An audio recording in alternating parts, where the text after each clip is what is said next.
Olá, tudo bem? Direto dos estúdios da B3, eu sou o Carlos Sambrana e converso com o João Vitor Menin, CEO do Banco Inter, sobre a ligação da empresa com as startups e sobre segurança digital. João Vitor, a gente falou no último bloco sobre o IPO e como o IPO impactou os reflexos dele para o Banco Inter. Mas a gente também teve um problema logo depois do IPO, que foi o caso do vazamento de dados dos clientes do Banco Inter. Como é que vocês lidaram com isso?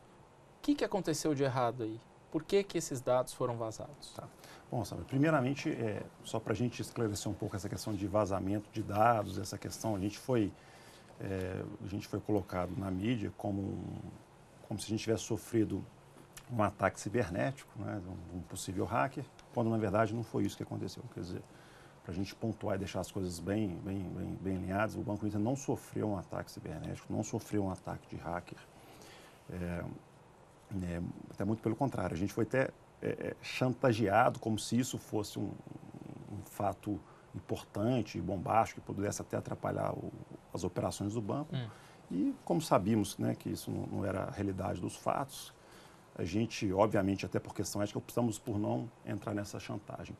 E o que a gente teve foi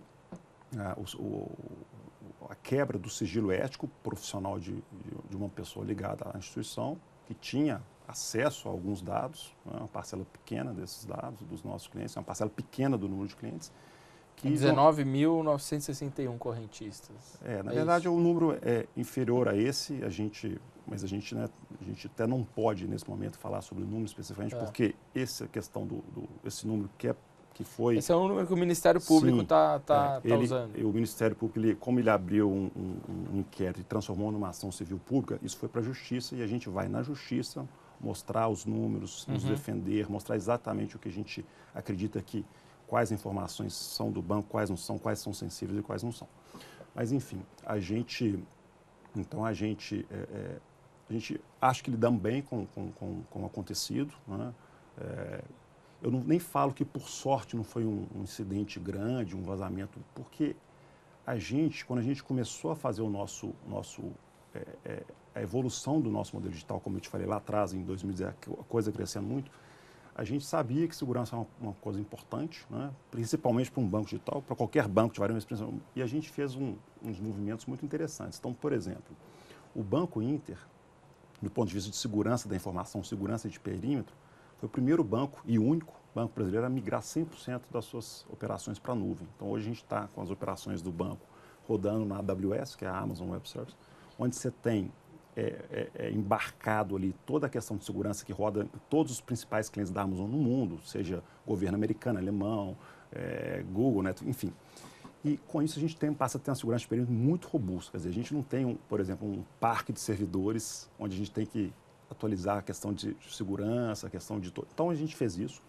A gente fez uma simplificação, a gente vem fazendo uma simplificação, a gente fez em 2018 até esse ano, a gente migrou alguns sistemas legados para um sistema único, né, o sistema que liga com o SPB para fazer os pagamentos e liga com esses dados que estão na nuvem. Por que a gente fez isso com um sistema único? Para, de novo, ter menos tráfego de informações de clientes transacionais, então foi mais um... Então eu falo que não foi por sorte que a gente não teve um ataque, porque os sistemas nossos são muito bons, né? Mas houve uma falha interna, então. Sim, na verdade, não é nem questão de uma falha, a gente ter realmente uma parte de informação que foi obtida de maneira até autorizada por essa pessoa de direito e foi usada da maneira incorreta. Essa pessoa feriu o sigilo ético. Mas essa pessoa tentou chantagear o banco com essas informações? E aí, assim, essa parte dessa chantagem dessa pessoa, a gente não entra nesse detalhe, porque é uma questão, né, de justiça, mas o fato é que essa tentativa acarretou em outras ações, em outras tentativas de lesar o banco e de lesar os seus correntistas. E o que é importante que a gente fala, assim, para deixar isso também super... as pessoas bem alinhadas, a gente não teve um incidente com nenhum cliente nosso em função dessa informação. Ninguém perdeu dinheiro, ninguém saiu? Ninguém teve sua conta invadida, ninguém perdeu dinheiro. Então, onde que a gente chega, assim, que a gente vê que os nossos sistemas estavam intactos, essa questão desses dados, que são dados não sensíveis do ponto de vista financeiro e transacional dessas pessoas. E o final das contas é que a gente não teve nenhum cliente do banco que foi afetado do ponto de vista de ataque às suas contas, de transferências indevidas, de exposição de extratos bancários por esse incidente. Então, isso deixa a gente mais tranquilo. Mas isso mexeu no valor das ações, né? Perdeu, depois recuperou. Sim. Mas isso abalou também a instituição, não? Não, eu acho que é o seguinte, a gente, à medida, eu falo que quando você se transforma numa empresa pública, você tem o ônus e o bônus disso, né, Sambrani? E quando a gente tem um lado bom de capitalizar, da gente poder crescer e tudo, tem um lado ruim que quando você tem qualquer dúvida institucional com relação a qualquer coisa que a empresa possa fazer ou qualquer ação especificamente, você tem um impacto imediato nas ações. É normal, o mercado é muito sensível. Aí se a gente pegar e voltar lá atrás nisso aí, a gente vê que a gente teve uma queda, quando saiu a tal notícia, sabe? Teve uma queda de, não lembro exatamente, foi 6% das ações, e a gente está, hoje as ações do Banco Inter que abriram a 18,50 estão sendo negociadas então, a mais ou menos R$21, né? Então, a gente vê que o impacto do ponto de vista institucional e valor de ações ele foi muito pequeno. Agora, uma coisa muito importante para quem é cliente de um banco, seja ele digital, seja ele físico, é a questão do sigilo e da confiança. Né? Você fala, olha, eu vou botar o meu dinheiro aqui, o meu patrimônio está aqui nesse banco. Vocês sentiram um abalo por conta disso? Clientes deixaram o banco por conta disso? De que forma que vocês atuaram para tranquilizar esses clientes também que tiveram os dados vazados? Tá. Vamos lá. Bom, primeiro assim, hoje a gente não é um banco mais de algumas dezenas e centenas de clientes, né? Então, assim, a gente está falando de um banco de quase 1 milhão de clientes. Então, todo dia a gente tem algumas milhares de contas sendo abertas e algumas dezenas de contas sendo encerradas, né? Então, o que eu te falo é que a gente não percebeu pessoas deixando de usar o Banco Inter em função disso, né? Então, eu acho até que isso demonstra que as pessoas, elas percebem que mesmo em função de uma notícia, quando elas enxergam que as informações, o investimento dela, como você falou, está ali, está protegido, que a conta dela não foi invadida, eu acho que elas ficam mais tranquilas, né?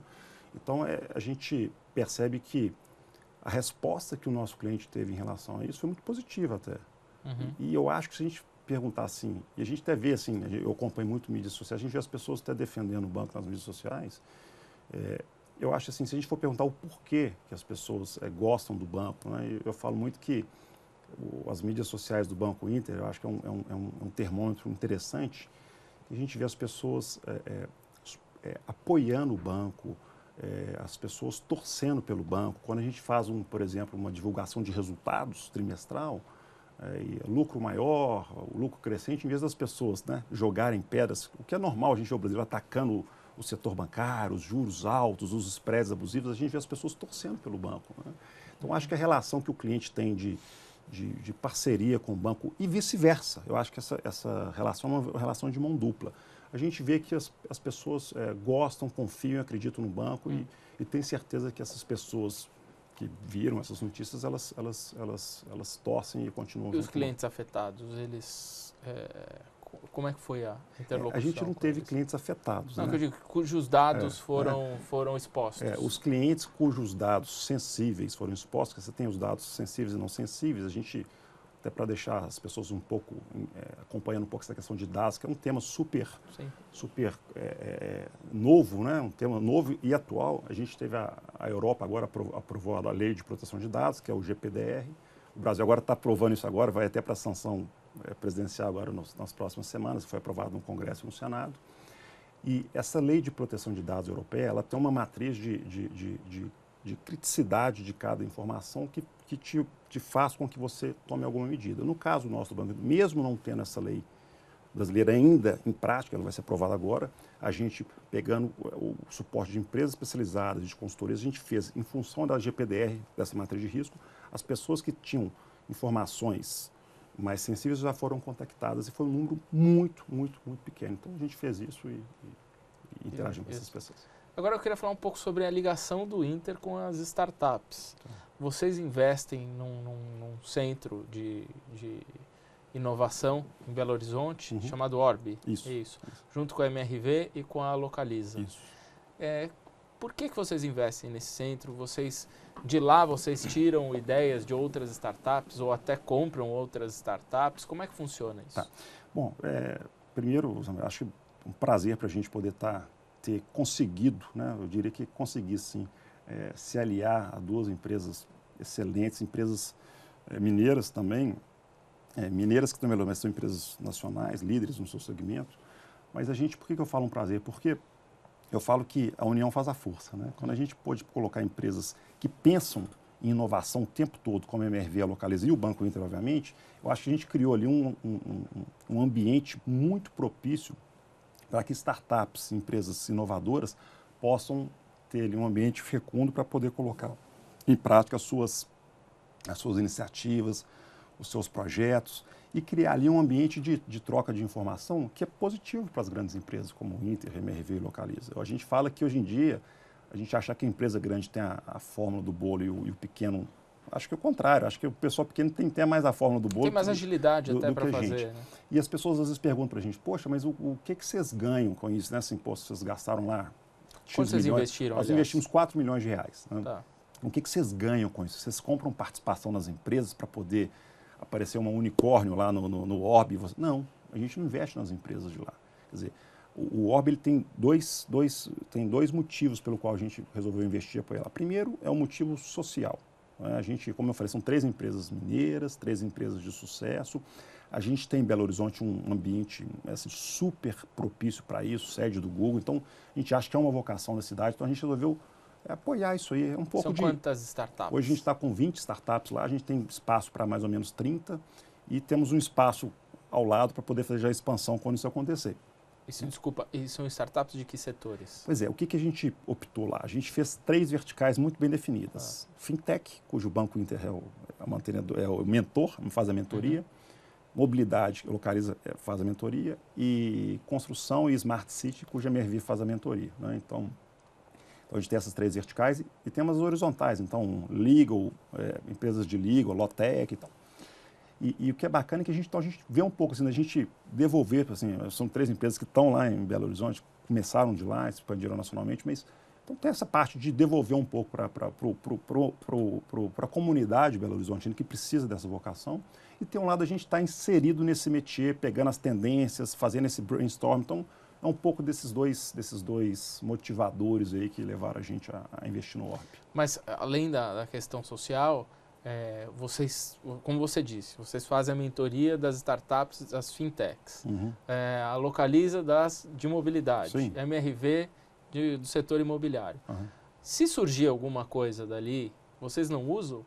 Vocês Sim, não usam o serviço dessas startups? Até mais. Ou não tem possibilidade de comprar até uma participação? Pelo contrário, a gente usa sim. E a gente fala que isso é uma das coisas boas dessas startups estarem no Orbi, porque elas têm ali em 3 grandes empresas que entendem daquelas verticais especificamente um balão de ensaio. Então, poxa, eu estou com uma empresa de cobrança digital, por exemplo, que é até uma empresa que está lá no Orbi. E eu quero testar isso na plataforma do Banco Inter. Ótimo, vamos testar. E se for bom para o Banco Inter, for mais eficiente que a nossa plataforma tradicional de cobrança, a gente vai implementar assim como implementamos. Essa empresa chama Acerto, a gente faz hoje cobrança digital via Acerto. Né? Então, a gente passou a ser um cliente dela. Agora, com relação... Comprar não. Comprar não. Eu acho que comprar assim, não, pode acontecer, mas não é o objetivo, o Zambrano. Quando a gente fala que o nome do Orbi é Orbi Connect, a gente quer conectar todas as partes envolvidas. Inclusive o pessoal de Venture Capital, que tem que estar lá para eles sim investirem na Acerto, por exemplo, da vida. Então, amanhã pode ser que a gente venha comprar uma empresa? Até pode ser, mas não é o foco, não. O foco é que a gente possa usar os serviços, tem esse network, está envolvido nisso aí, e um pouco dessa parte social, vamos chamar assim, de apoiar a cidade nesse vetor que a gente acha que está se consolidando em Belo Horizonte de inovação em empresas tecnológicas. Tá ok, muito obrigado, João Vitor. E no próximo bloco conversaremos sobre concentração bancária.